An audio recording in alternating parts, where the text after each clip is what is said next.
G'day, wrestling mates. Welcome to the Southern Joe Wrestling Show with your wrestling mate, Southern Joe.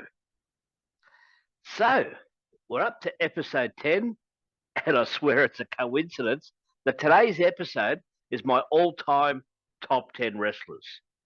I say coincidence because I've toyed with the idea of doing this episode either earlier in the piece or later on.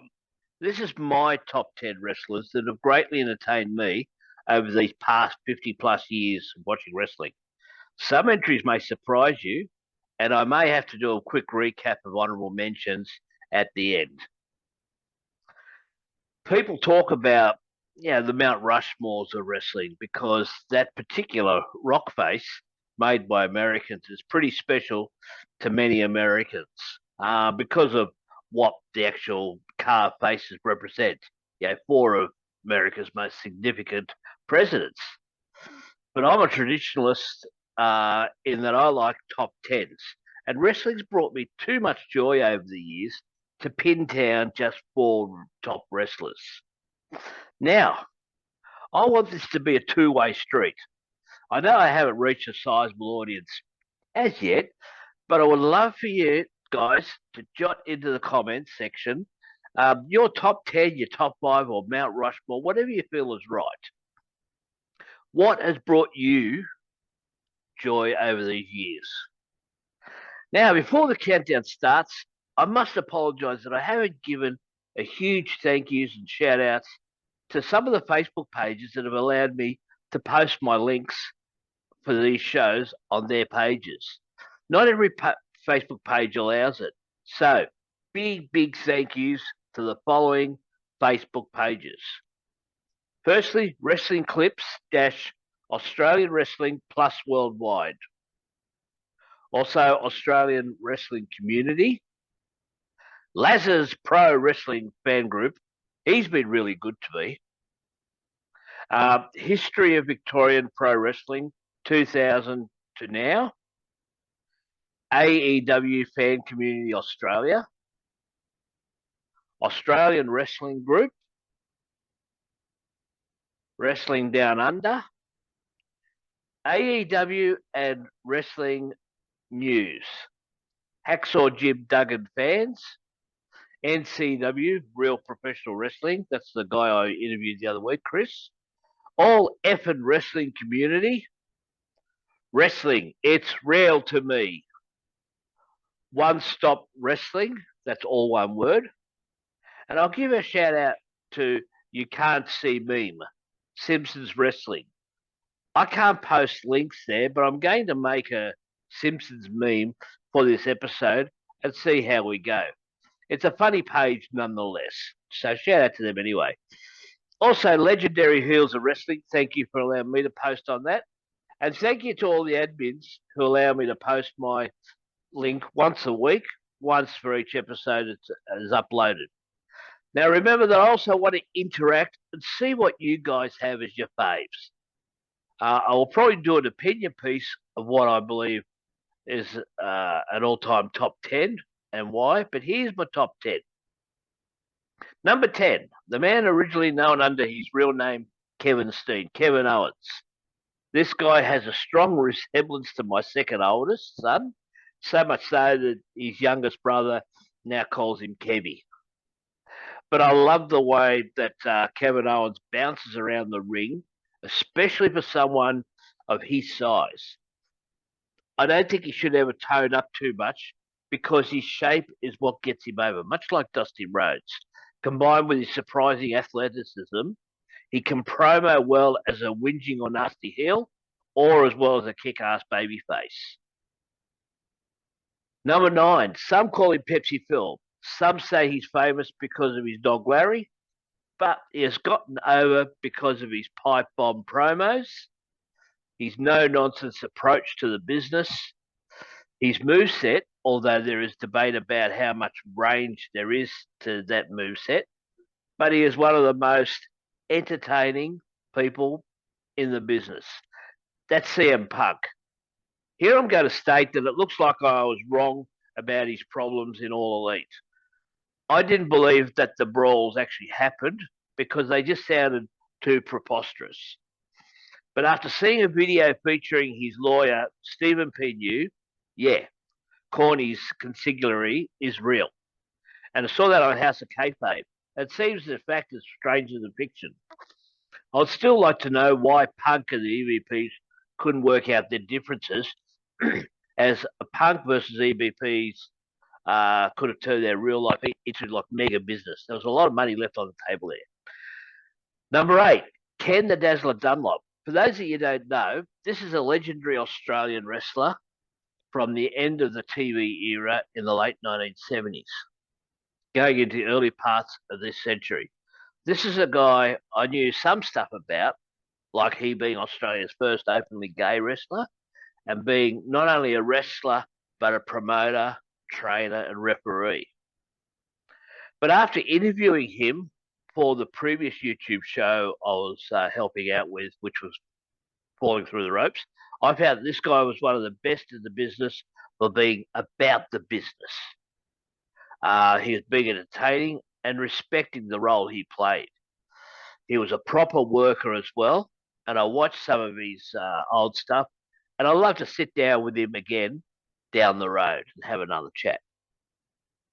Number 7 is Owen Hart. When he first arrived in the old WWF as the Blue Blazer, I'd never seen a wrestler use the ropes as amazingly as he did.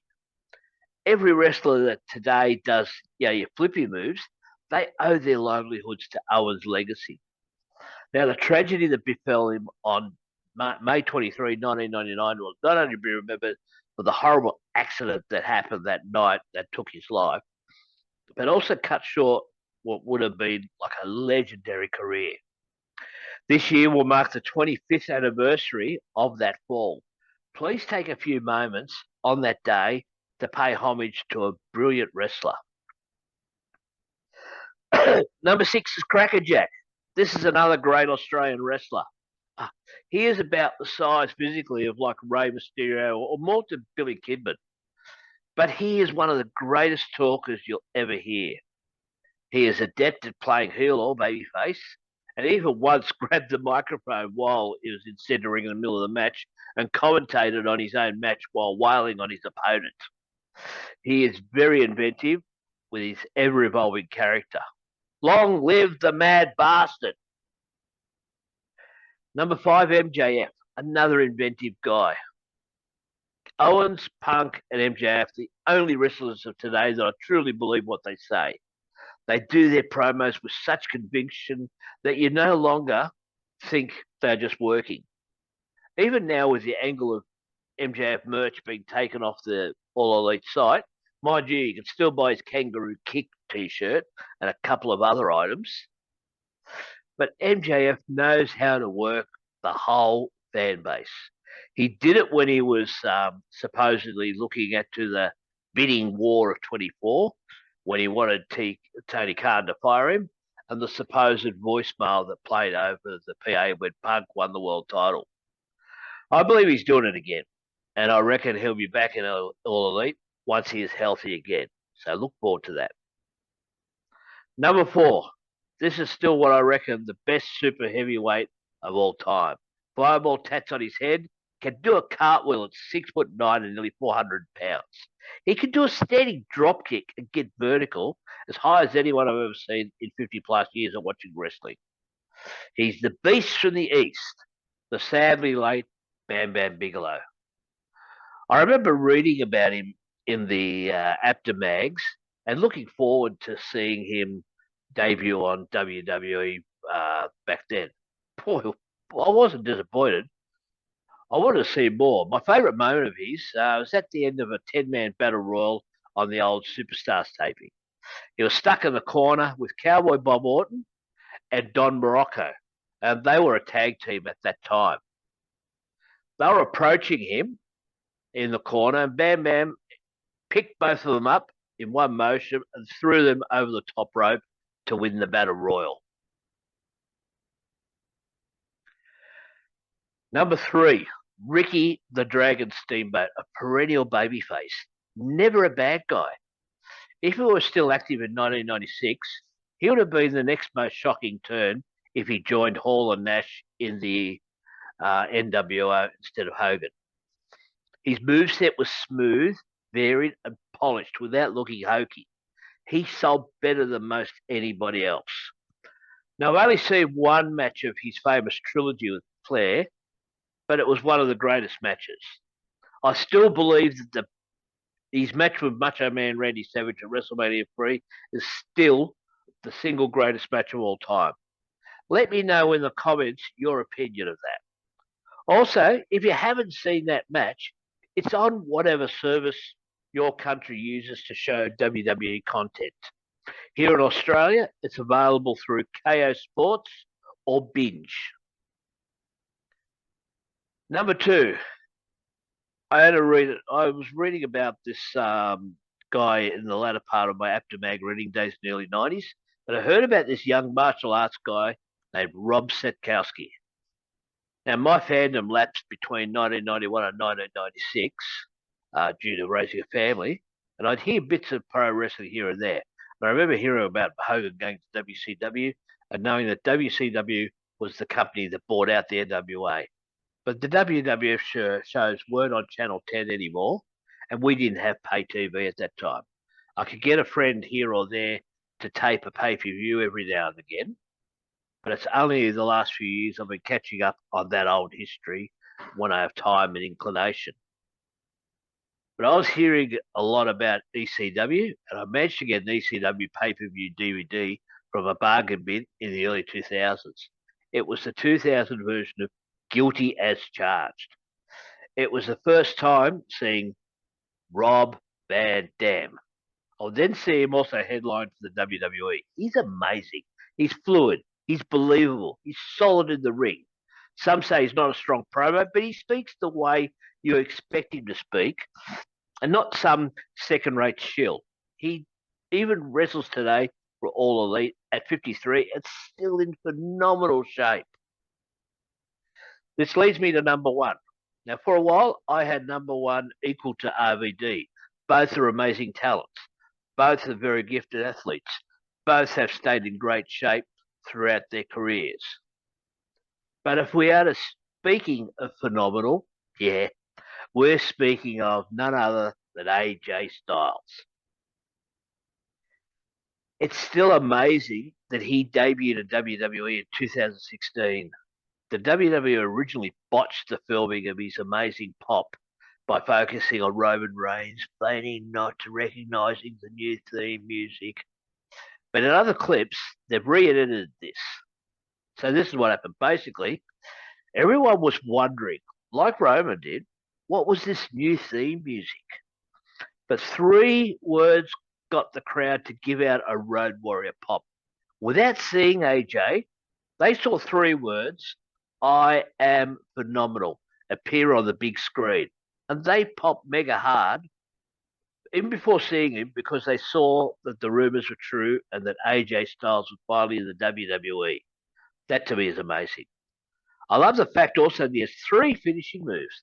The Pele, which is an outstanding somersault kick from a standing start. Check it out for yourselves. Also, the Styles Clash, a play on insider terms for sure, but it's a nice variation on a belly to back inverted mat slam, and a finisher that was used in his last days of TNA, but really haven't seen it since, and that's the calf crusher. It's an MMA style submission hold where AJ bends the calf back while the wrestler is prone on his tummy. I can't do the description justice, so Google away when you finish watching this video, of course, and see what you think. When you've watched wrestling for 50 plus years, it's hard to nail down to just 10 faves. So here's some honourable mentions. First one to Rick Martel, a former AWA World Champion and one half of both the Can-Am Connection and Strikeforce. Also to Ron Miller, an Australian who cleanly pinned Harley Race when Harley Race World Champion, and Mario Milano, an immigrant who wrestled in the USA but settled here in Oz when the glory days of Australian TV wrestling came to an end. And Mark Miro. Now, not so much for his wrestling, but for the outstanding work he does these days as a motivational speaker. I follow his stuff on Facebook. It's really good. So that's my top 10. So how does it compare to your faves? Let me know in the comments below, and we'll compare notes next week. Please like and share the show. Subscribe and hit the dinger to get notifications on any new shows. If you're a West Ham United fan like myself, look for my new West Ham United show on this channel and look at some of my old uploads from VHS. They're all copyrighted, but let's all have a nice giggle at some great memories. So, till next time, this is your wrestling mate, Southern Joe, saying, hooroo.